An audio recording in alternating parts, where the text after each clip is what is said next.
Elle a levé son verre. Et Laura a crié « Sophie, ne bois pas ça !» Le salon s'est figé d'un seul coup. Les rires se sont arrêtés. Le feu dans la cheminée a continué à crépiter, comme si rien n'était en train d'exploser. Mais tout venait de basculer. Valérie tenait encore son plateau d'argent. Son sourire était là, bien posé, impeccable, sauf qu'il avait cessé d'être rassurant. En une seconde, il était devenu terrifiant. Et dans les mains de Sophie, ce simple verre s'est transformé en menace. Ce qu'elle allait découvrir ce soir-là n'était pas une humiliation de plus. Pas une petite phrase acide. Pas une nouvelle manière élégante de lui rappeler qu'elle n'était pas à sa place. Non, cette fois, sa belle-mère avait franchi une ligne dont on ne revient pas. Sophie avait 42 ans, une femme douce, sensible, bienveillante. Trop bienveillante, peut-être. Elle voulait toujours faire plaisir, toujours apaiser, toujours s'intégrer, même quand tout en elle criait que quelque chose n'allait pas. Elle travaillait comme responsable marketing. Elle savait gérer des projets, des réunions tendues, des échéances impossibles. Mais face à Valérie, elle redevenait fragile, presque petite. Parce que Valérie avait ce talent-là. Elle ne criait jamais. Elle ne s'énervait presque pas. Elle blessait avec des phrases propres, des phrases qui, prises séparément, semblaient inoffensives, mais qui, à force, étouffaient. Valérie avait 76 ans, élégante, rigide, parfaitement coiffée, toujours tirée à 4 épingles. Le genre de femme qui parle doucement pour obliger les autres à se taire. Le genre de femme qui tient à son image plus qu'à la vérité. Le genre de femme qui considère que tout le monde a une place. Et que Sophie n'aurait jamais dû prendre celle d'épouse. Parce que Thomas était son fils unique. Thomas, lui, avait 29 ans, jeune, brillant, très pris par son travail. Un homme qui aimait sincèrement Sophie, mais qui passait sa vie entre 2 appels, 2 rendez-vous, 2 urgences. Il n'aimait pas les conflits. Alors quand sa mère lançait une pique, il minimisait. Quand Sophie en souffrait, il parlait de malentendus.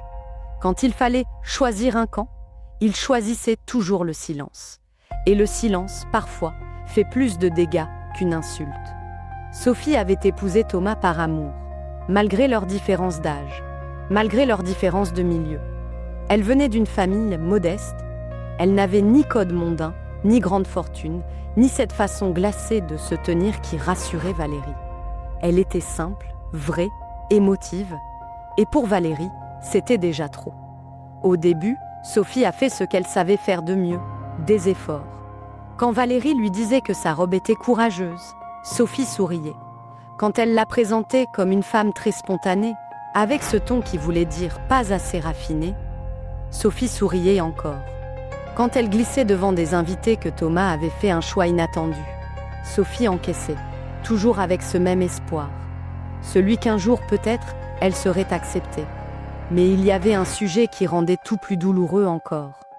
Les enfants. Sophie voulait être mère. Thomas disait le vouloir aussi.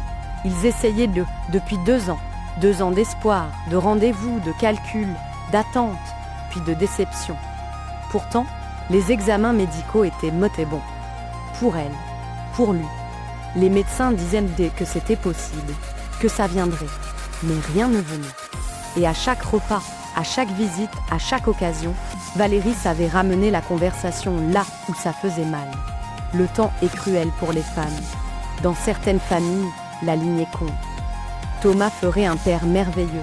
Quel dommage de le priver d'un héritier. Elle disait cela avec un sourire presque tendre, comme si elle parlait d'une évidence naturelle. Comme si Sophie devait comprendre, d'elle-même, qu'elle était l'obstacle. Le premier vrai signal d'alarme est arrivé lors d'un déjeuner mondain. Sophie s'était préparée avec soin. Une tenue élégante, sobre, discrète. Elle voulait bien faire. Valérie la regardait de haut en bas, puis a ajusté son foulard devant tout le monde. Pas comme ça, laisse-moi faire. Les femmes autour ont souri, pas un grand rire. Juste ce petit sourire social, celui qui humilie encore plus.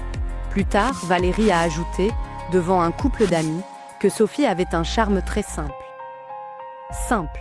Chez Valérie, ce mot voulait dire tout autre chose. Le soir, Sophie a tenté d'en parler à Thomas. Il a haussé les épaules. Il était fatigué, absorbé, ailleurs. Tu exagères, creuse un peu. Tu sais comment elle est. Oui, justement. Elle savait comment elle était. Le deuxième signal a été plus sournois.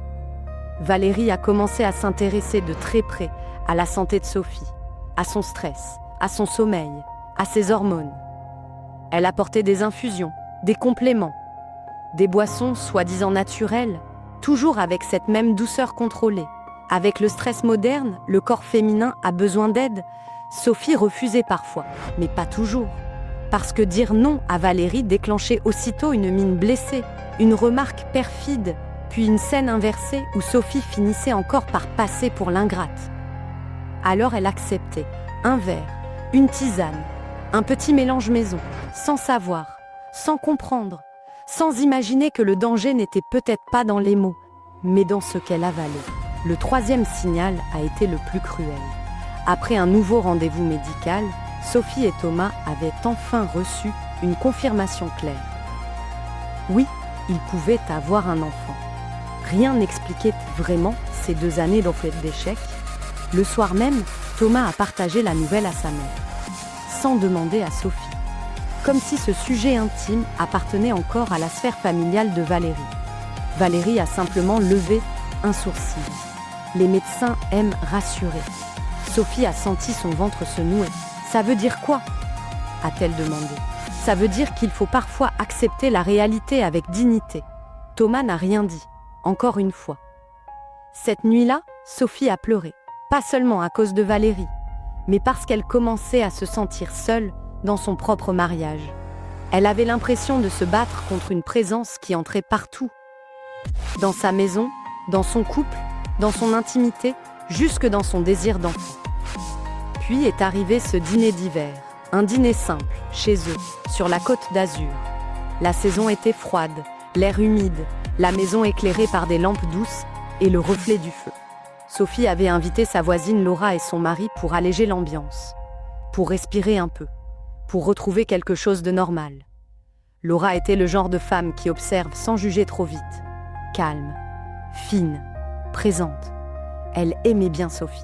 Elle avait déjà perçu, sans tout comprendre, que quelque chose n'était pas sain avec Valérie. Au début de la soirée, tout semblait presque fluide, trop fluide. Valérie était charmante. Elle complimentait la décoration, posait des questions, riait au bon moment. Thomas semblait détendu.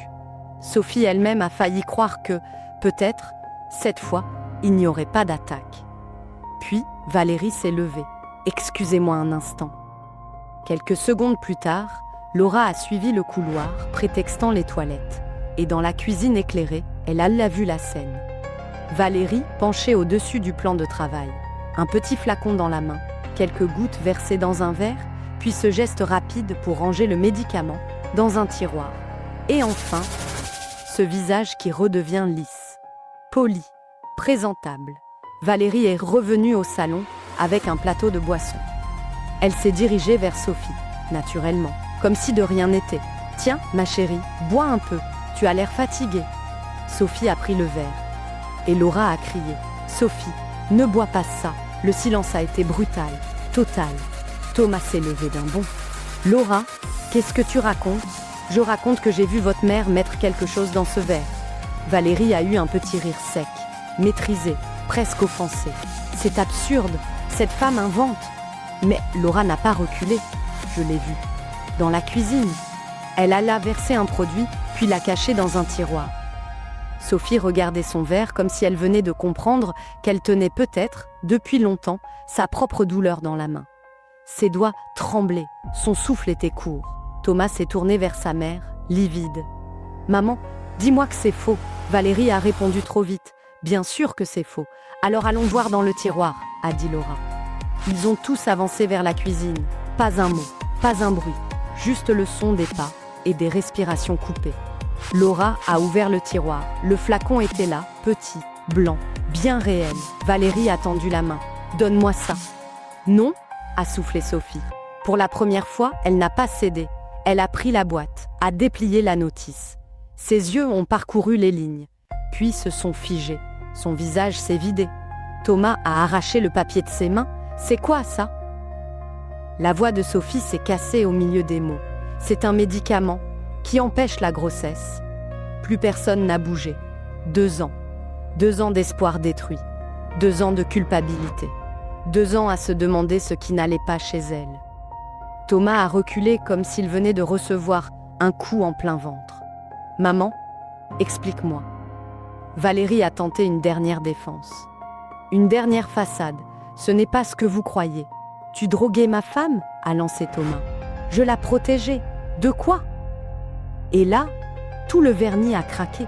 D'elle-même, a craché Valérie. Tu ne vois donc rien? Elle est trop vieille pour toi, trop fragile, trop ordinaire. Et elle allait t'attacher avec un enfant. Un enfant. Tu mérites mieux que ça. Pas elle, pas cette femme, pas d'héritier avec elle. Chaque mot tombait comme une gifle. Sophie s'est effondrée en larmes, pas des larmes discrètes, pas des larmes élégantes, des larmes profondes, animalement blessées. La douleur de comprendre, enfin, que ce n'était pas le hasard, pas le destin, pas son corps, c'était Valérie. Thomas l'a regardée comme s'il découvrait enfin le vrai visage de sa mère. « Tu me dégoûtes », a-t-il murmuré. La suite a défilé comme dans un brouillard. Laura qui tient Sophie, le verre vidé dans l'évier. Thomas qui appelle de l'aide. Valérie qui se défend, puis accuse, puis se victimise. Après tout ce que j'ai fait pour toi. Mais cette fois, ça ne prenait plus. Quelque chose s'était brisé, définitivement. Et quelque chose aussi était en train de naître chez Sophie. Pas encore la paix, pas encore la réparation, mais une lucidité totale. Elle a compris que la pire violence n'est pas toujours celle qui frappe fort. Parfois, elle sert un verre avec élégance. Elle vous appelle « ma chérie », elle vous sourit et elle vous détruit à petite dose. Le lendemain, Thomas a coupé les ponts avec sa mère. Plus d'excuses, plus de neutralité, plus de fuite. Il a engagé des démarches. Il a demandé pardon à Sophie, vraiment. Mais Sophie, elle, ne voulait plus seulement des excuses. Elle voulait la vérité, la justice et surtout, elle voulait ne plus jamais se taire. Elle a fait analyser les produits, elle a la consulté, elle a la parlé. Pour la première fois, elle a cessé de se demander si elle exagérait. Non, elle n'exagérait pas. Elle avait vu juste trop tard. Et cette nuit-là, dans cette cuisine, avec ce flacon blanc entre les mains, elle a compris une chose essentielle. Quand quelqu'un vous humilie doucement, régulièrement, poliment, ce n'est pas une question de caractère. Ce n'est pas une maladresse. Ce n'est pas une vieille dame compliquée. C'est une guerre. Et parfois, le poison n'a ni goût, ni couleur, ni cri. Il a simplement le visage rassurant de quelqu'un qui vous dit, en souriant, « Bois, ma chérie ».